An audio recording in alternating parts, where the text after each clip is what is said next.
Welcome to Bebe Sweet Story. Itago niyo na lamang po ako sa pangalang Eden.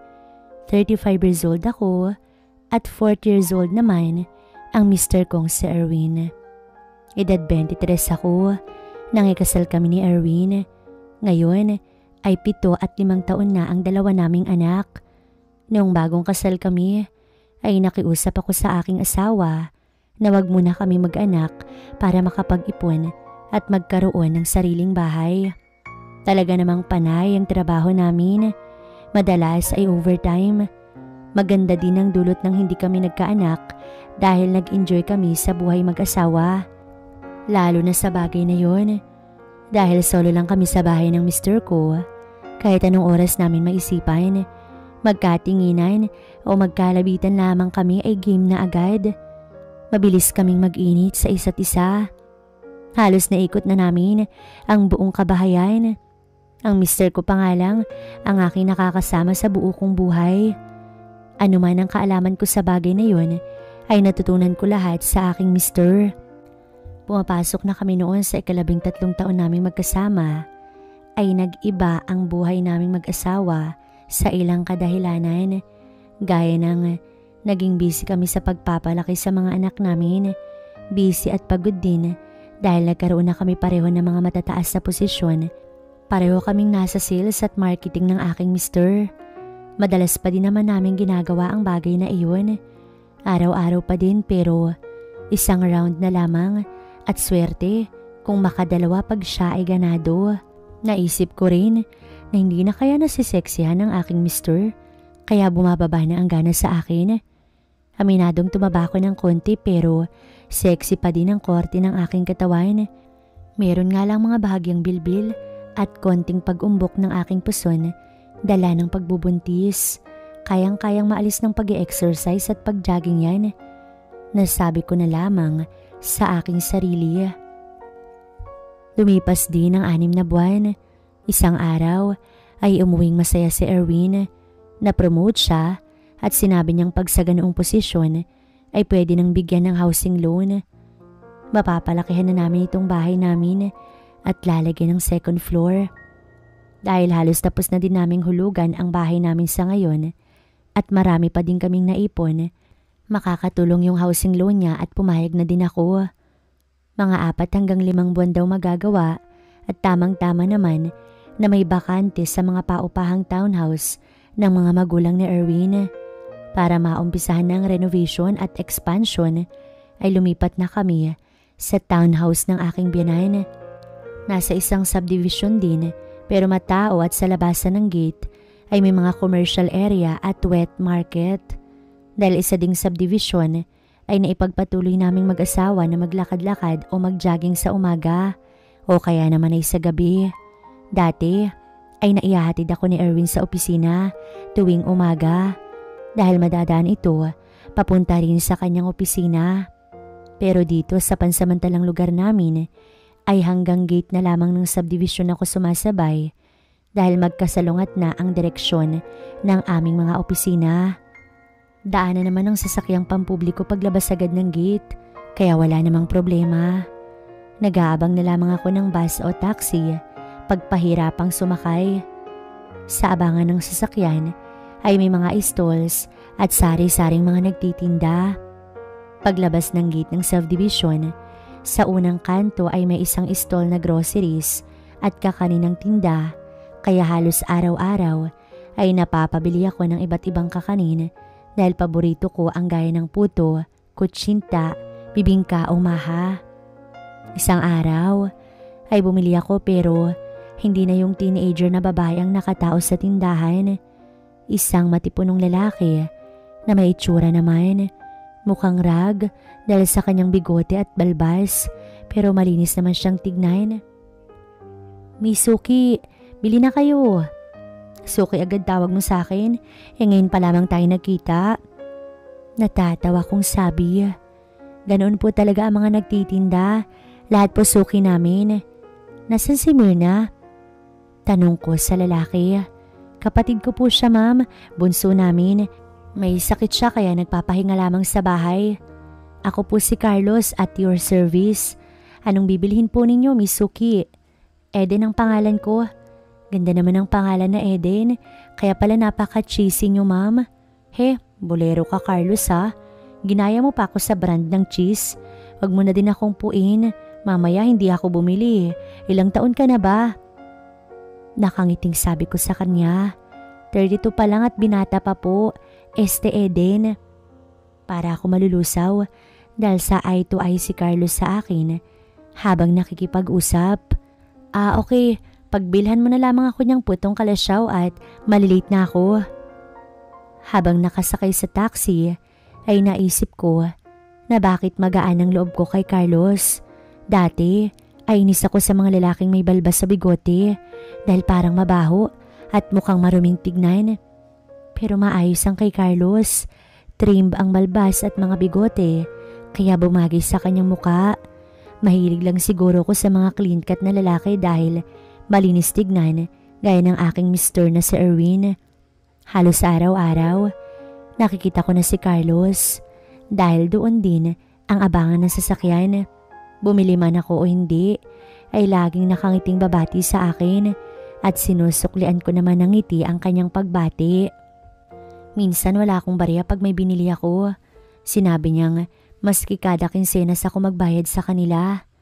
Napansin ko lang kay Carlos ay palagi siyang nakatitig sa aking mga mata kapag nakikipag-usap sa akin. Madalas, pag madadaan ako sa tapat niya papunta sa tinatayuan ko para magabang ng sasakyan, ay nahuhuli ko siyang hinahagod ako ng tingin sa aking buong katawan. Napapailing na lamang ako dahil iniisip ko na nasiseksihan ba sa akin si Carlos? Nakabalik na ang teenager na kapatid ni Carlos sa si Myrna. Nandoon din si Carlos pero hindi naglaon ay paminsan-minsan ko na lamang siyang makita. Natanong ko tuloy kay Myrna kung nasaan ang kuya niya at bihira ko na lamang makita. Nasa bahay lamang po at natutulog. Nagkasunod-sunod kasi yung inuumaga siya sa trabaho. Ngumiti na lamang ako at nagpaalam na kay Myrna. Isang araw ay nasa isang mall ako. Hapon na at may hinihintay akong kliyente sa food court. Sa di kalayuan ng mga mesa ay nakita ko si Carlos. Nagtitext at parang may hinihintay. Tatayo sana ako at lalapitan para may kakwentuhan ako habang hinihintay ko ang aking kliyente nang may lumapit na isang babae kay Carlos. Sa tansya ko ay mahigit 40 na ang babae at mukhang may kaya dahil sa suot na damit at alahas. Nakipagkamay si Carlos sa babae at tumayo na at sabay silang lumakad at tumalis. Dumating na yung hinihintay ko at nawala na sa isip ko si Carlos. Lumipas na normal ang aking mga araw. Linggo ng 6:00 ng umaga at parating ang aking asawa sa hapon na iyon mula sa 2 linggo sa isang business trip abroad. Gaya ng dati ay magja-jogging ako sandali. Naligo muna ako at nang makatapos ay lumabas ako ng banyo para magbihis. Nakahubad pa ako at nadaan sa salamin. Natuwa ako sa nakita, kaya pala pansinin na naman ako ng mga lalaki. Halos naibalik ko na naman ang aking katawan. Lumiit na ang sukat ng aking bewang. Ang mga hita ko ay naging slim na ulit. Halos wala na ang mga bilbil at tambok ng puson sa aking tiyan. Pero ang umbok ko ay lalong tumambok. Naisip ko tuloy ang aking asawa. Lagot siya sa akin mamayang gabi. 2 linggo kong dieta, kaya dapat mabaliw si Erwin sa aking kaseksihan. Nagbihis na ako. Nagsuot ng sleeveless na training shirt na fit at hindi naman kaseksihan na short. Halata ang hubog ng aking katawan. Nasa baba at gising na ang 2 kong anak. Nakabihis din ng pang-jogging at sasama daw sa akin. Tapos ay gusto daw nilang bumili ng kakanin sa may labasan. Tuwang-tuwa naman ako dahil habang kasama kong nag-exercise sa mga anak at bago kami umabot ng labasan ay may ilang kapitbahay kaming nakakasalubong din na kalalakihan. Ang napansin ko na hinahagod ako ng tingin. Nakaabot na kami sa labasan at medyo nauna ako sa aking mga anak. Tinungo ko agad ang tindahan nila Carlos dahil gusto ko ng suman at yun ang aking aalmusalin. Good morning, Eden. Bati ni Carlos. Good morning din, Carlos. Tugon kong nakangiti. Hindi nalingid sa akin na napatitig si Carlos. Na-conscious tuloy ako dahil alam ko na medyo nakaalsa yun sa aking shorts. Mula naman sa likod ko ay nagsalita ang aking anak. Mami, yung puto at kuntsinta na lang yung bilin mo na almusal namin. Wika ng aking bunso. Aling Eden, mga anak mo? Ikaw naman Carlos, nakita mo lang nakasama ko yung mga anak ko ay tinawag mo na akong Ali. Umiti si Carlos. Nakakabighani siya pag nakangiti. Ngayon ko lang kasi nakitang kasama mo. Hindi ko akalaing may ganyan ka ng kalalaki na mga anak. Ilang taon ka na ba, Eden? 35 na ako. Sabi ko kay Carlos. Pwede talaga kitang tawaging Ali. Mas matanda ka pala sa akin eh. Natatawang sinabi ni Carlos. Ikaw naman? Bakit Ali pa? Kahit ate na lamang Carlos. Doon pa lang ay kumain na mga anak ko ng pinamili namin. Kinakausap ko yung panganay ko nang mapansin ko na hinagod ako ng tingin ni Carlos. Tutok ang tingin niya sa akin. Hindi na ako nakadama ng pagka-conscious. Natutuwa naman kasi ako dahil patunay pa din na bumalik na ang dati kong kaseksihan. Bigla naman niyang binaling ang mga mata niya sa aking mga mata. Napangiti ako sa kanya. Nauna nang lumakad pa uwi ang aking mga anak. Carlos, pakilista na lamang ulit ha at hindi ako nakapagdala ng pera. Okay, Eden.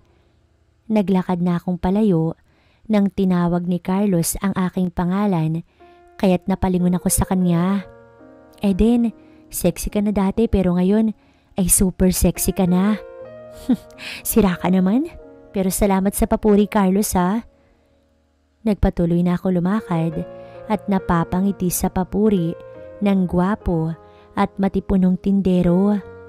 Kinagabihan, sa loob ng kwarto naming mag-asawa ay nandoon si Erwin nanunood ng telebisyon. Lumabas ako sa banyong nakatapi lamang at pinuntahan ko si Erwin sa kama. Hinalikan ko siya at pinadama ko ang aking pagkasabik at pagka-agresibo. Inhit ba ang aking darling? Oo naman, namiss kita darling. Wika naman ng babae. Kaya naman, marahang hinawakan na Erwin ang magkabilang pisngi ng babae. Pinakatitigan ang mga mata ni Eden at pagkatapos noon ay unti-unting lumapit ang labi ni Erwin sa labi ni Eden. Marahang naghalikan ng dalawang ito. Napapapikit si Eden dahil sa tinatamasa ng mga oras na iyon. Ganon din naman si Erwin. Hindi malaman ang gagawin. Maya-maya pa ay parehas na bumagsak ang dalawa. Talaga namang pawisan.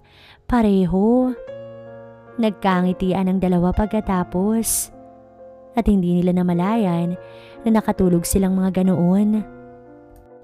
Kinabukasan, papasok na rin ako ng opisina sa may labasan.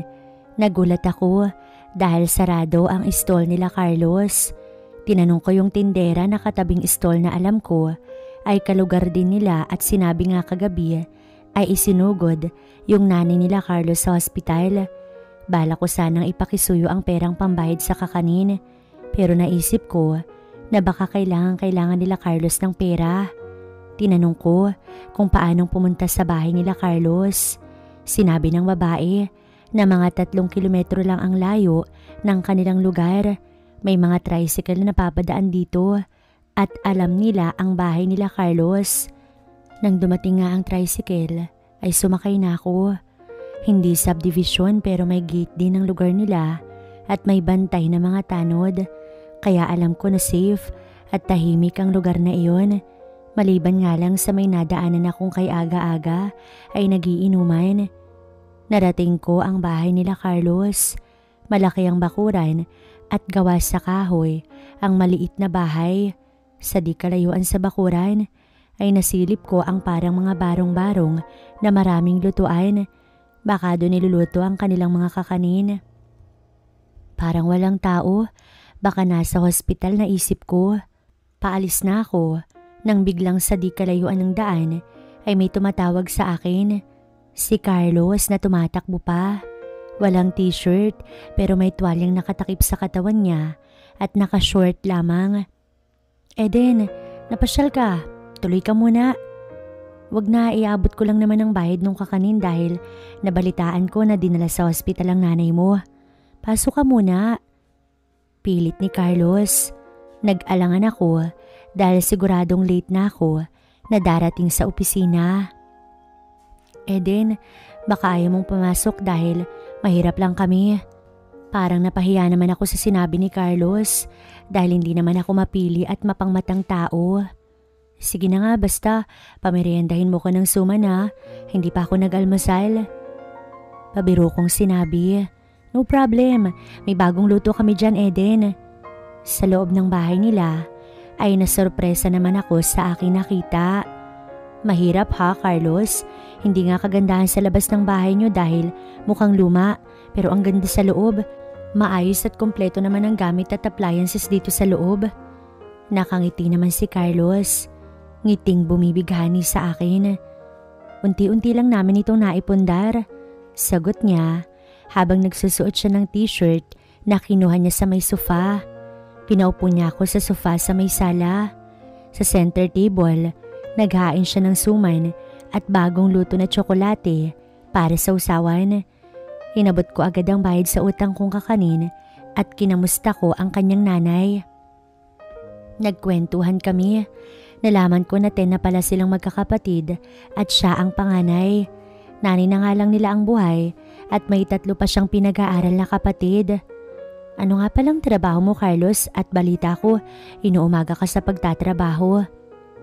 Hindi siya nakasagot agad. Parang may pag-aalangan nang siya ay magsalita.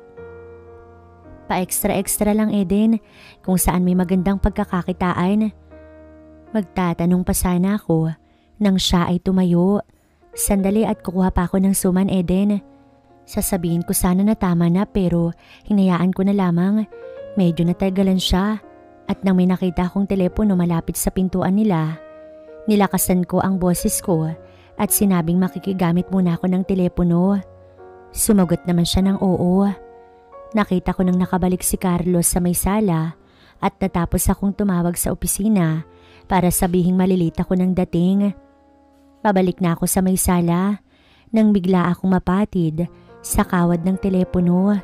Nadapa ako at tumama ang kanan na tuhod ko sa gilid ng isang mesita at medyo natapilok din ako sa kanang paa. Tumayo agad si Carlos at inalalayan ako maupo sa sofa. Napilayan ka ba, Eden? Hindi naman siguro masakit lang yung tuhod ko sa pagkakatama sa mesa at may sakit ng konti sa bukong-bukong ko, Carlos. Tumayo si Carlos at ilang minuto ay bumalik. May dalang yelo na nakabalot sa tuwalya. Ipinatong niya agad sa tuhod ko at ako ay hinawakan. Hawak ng isang kamay ko ang tuwalya na may yelo sa aking tuhod.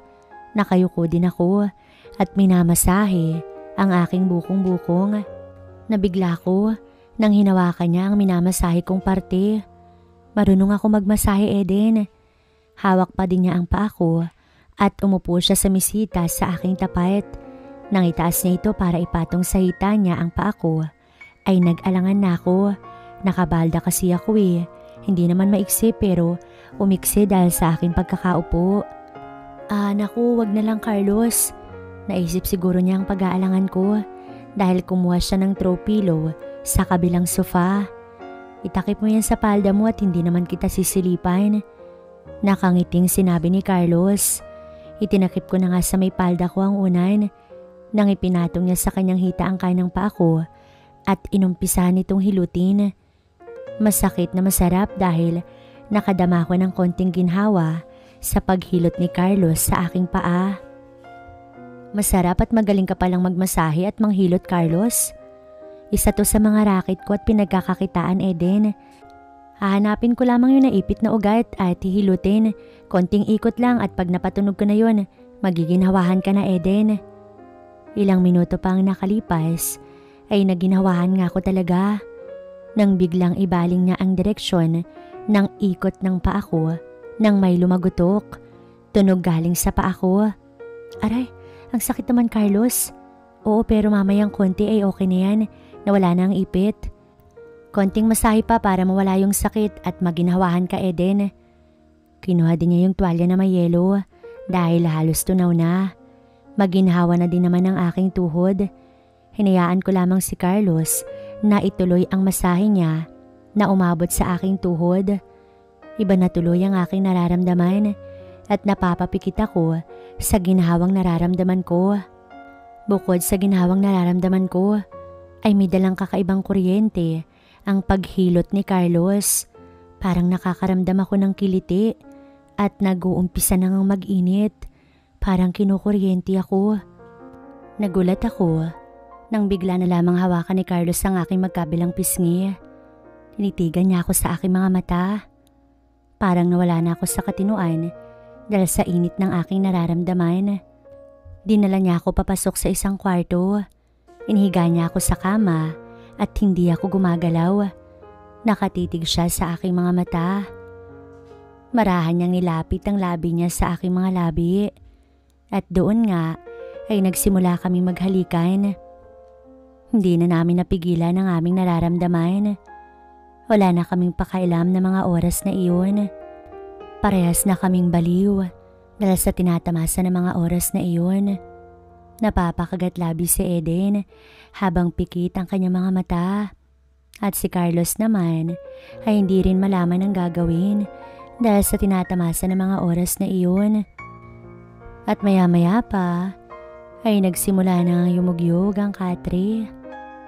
Halos masira ang kanilang hinihigaan. Pawisan pareho. Nang matapos ay bagsak silang dalawa at walang kibuan. Maya-maya ay nagtanong si Carlos, Eden, hindi ka ba nandidiri sa akin at nalaman mo na yung tunay kong trabaho? Hindi naman, Carlos. Nabigla lang ako pero hindi naman ako mapanghusgang tao. Nasabi kasi ni Carlos na ganito ang kanyang trabaho. Salamat, Eden. Hindi ako nakatapos ng kolehiyo dahil maaga pa lamang ay pinasok ko na ang ganoong trabaho, Eden. Namatay kasi ang tatay namin noon at 10 nga kami. Pag callboy ang madaling pagkakaperahan at hindi ako nakaalis sa ganitong pagtatrabaho. Nakita nga kita minsan sa mall, Carlos. May katagpo kang babae. Medyo may edad na pero mukhang mayaman.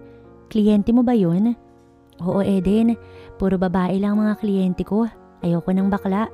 Nang bata-bata pa ako, ay nag-macho dancer din ako. Pag natapos na yung 3 kong kapatid, ay titigil na ako. May konting ipon na rin naman ako at maliit na negosyo sa probinsya namin. Mabuti naman kung ganun, Carlos. Pero teka, kaninang nasa katinuan tayo, ay nasabi mo na may paghanga ka sa akin. May gusto ka ba sa akin, Carlos? Napangiti si Carlos. Yung klase ng ganda mo ang tipo ko, Eden. Kaya lagi ako nakatingin sa'yo kapag dumadaan ka sa harap ng tindahan namin. Wala na makita kita, ay madalas na akong mapatambay sa tindahan. Akala ko dati wala kang asawa dahil bata ka pang tignan at sexy. Pero nang nakita ko yung kasama mo yung anak mo, ay siguradong may asawa ka na at lalo akong humanga sa'yo. Parang baliktad ata, Carlos.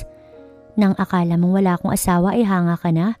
Pero nang malaman mo nang meron akong asawa at anak, ay lalo ka pang humanga. Nakangiti ulit na sumagot si Carlos. Dahil sa nakasanayan ko na ang karamihan ng mga kliyente ko ay may asawa. Hiwalay sa asawa at biyuda. Mas mainit kasi sila kaysa sa mga single na mga babae. Natatawang tinapik ko ng malakas sa tiyan si Carlos. Hindi naman pala paghanga, Carlos. Init lang din sa akin dahil may asawa pa rin ako ang nararamdaman mo. Pasensya na. Siyempre, kasama na rin yun sa'yo. Pero humahanga ako dahil halos lahat ng kliyente ko ay chubby, bilbilan, may edad. Bihira ang sexy kong kliyente. Malayong malayo sa kanila yung kaseksihan mo. Bolero ka talaga, Carlos, at hindi mo ko kliyente, ha? Eden, gusto mo pa bang maulit to? Napakagatlabi ako. Pwede ba, Carlos? Hinalikan agad ako ni Carlos. Nasa kainitan na ulit kami nang may kumatok sa kanilang pintuan. Kuya Carlos, tao po.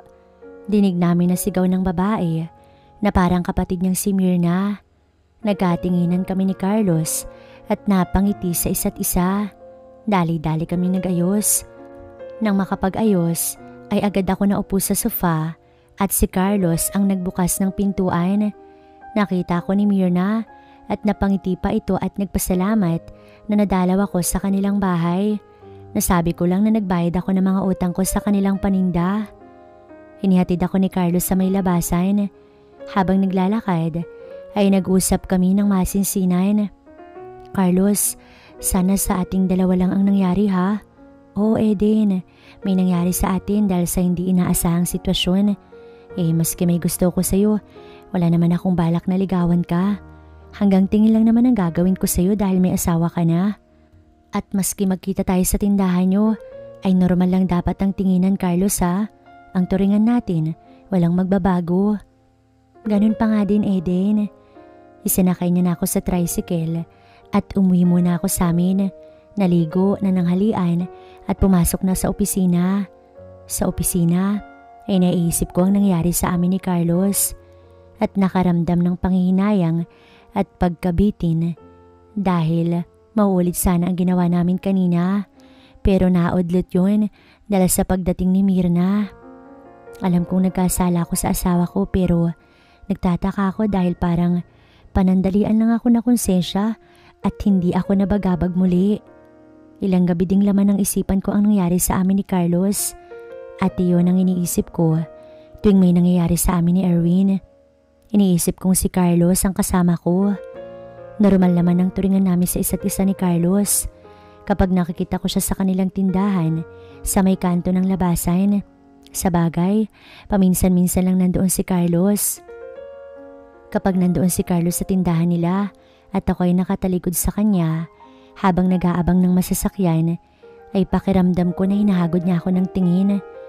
Nakakaramdam ako ng kainitan noon. Iba ang tumatakbo sa aking isipan.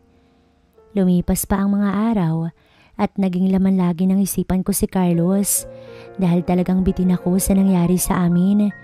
Nahiya naman akong sabihin sa asawa ko na magpakonsulta siya sa doktor dahil wala namang problema sa kanya. Mabilis nga lang mapagod at matagal makarecover muli. Isang araw, kakatapos ko lamang makipagtagpo sa kamiting ko sa labas. Mag-aalas 10 pa lang ng umaga ng oras na iyon. Ayoko nang bumalik sa opisina dahil may quota na ako sa araw na yun. May mga napirmahan akong kontrata. Tinatamad pa din ako umuwi kaya naisipan kong mag-mall. Sa mall, habang naglalakad ako ay may tumapik sa aking balikat. Nasurpresa ako pero natuwa ako kung sino ang kumalabit sa akin. Walang iba kundi si Carlos. Good morning. Good morning din Eden. Ang aga mong mag-mall ha? Wala kang pasok? Meron, kakatapos nga lang ng deal ko pero ayoko nang bumalik sa office. Ikaw, anong ginagawa mo dito? May kinakanvas lang ako ng mga presyo. Titig naman si Carlos sa mata ko habang nakikipag-usap. Ewan ko kung bakit bigla na lamang ako nilikuban ng init. Naisip ko yung pagkabitin ko sa asawa ko. Yun sanang mauulit pa yung ginawa namin ni Carlos nang may mangyari sa amin dati. Carlos, prangkahin na kita. Pwede ko bang bayaran ang oras mo? Ha? Hindi kita maintindihan Eden. Ako, kliyente mo ko. Magkano rate mo Carlos? Naku Eden, kahit walang bayad. Alam mo naman na gusto kita. Basta Carlos, babayaran kita. Halika na Eden, punta tayo doon sa isang malamig na lugar. Tsaka na natin pag-usapan ng bayad-bayad na yan. Bigla ako nasabik sa'yo. Hindi ko akalain na mauulit pa to sa atin. Agad kaming sumakay ng taxi at mabilis naming narating ang aming lugar na pupuntahan. Pagkasarado pa lang ng pintuan, ay agad kami nagyakapan at naghalikan ni Carlos. Halatang sabik na sabik sa isa't isa. Parehas na nga hindi napigilan ng mga sarili. Patuloy pa rin ang kanilang paghahalikan ng mahiga sa malambot na kama. Hindi nagtagal ay yumugyog ang kama. Sumampa si Carlos. Parehas nagigil. Makikita ang kanilang kasabikan. Si Eden naman ay napapakapit sa higaan. Habang si Carlos ay talaga namang pawisan ng mga oras na iyon. Napapapikit din dahil sa tinatamasa ng mga oras na iyon. Hindi nga nagtagal ay narating nila ang paraiso na kanilang nais lakbayin. Bagsak pareho at pawisan. 6:00 na ng gabi. Binabayaran ko siya pero sinabing yun na lamang kwarto ang bayaran ko at libre na nga ang ginawa niya sa akin. Ayaw man niyang magbigay ng suwestyon dahil may pamilya daw ako, pero okay lang daw siyang may mangyari sa amin. Sabihin ko lamang at libre. Ngumiti na lamang ako kay Carlos at siya ay aking pinasalamatan. Mga 3 buwan ko pang nakikita si Carlos sa tindahan nila tuwing umaga at normal nga ang turingan namin. May mga pagkakataon na gusto ko siyang yayain muli pero nagpigil ako dahil nakukonsensya ako. Hanggang sa nabalitaan ko sa kapatid niya na nakipag-live-in si Carlos sa isang mayaman na byuda na higit 40 anyos.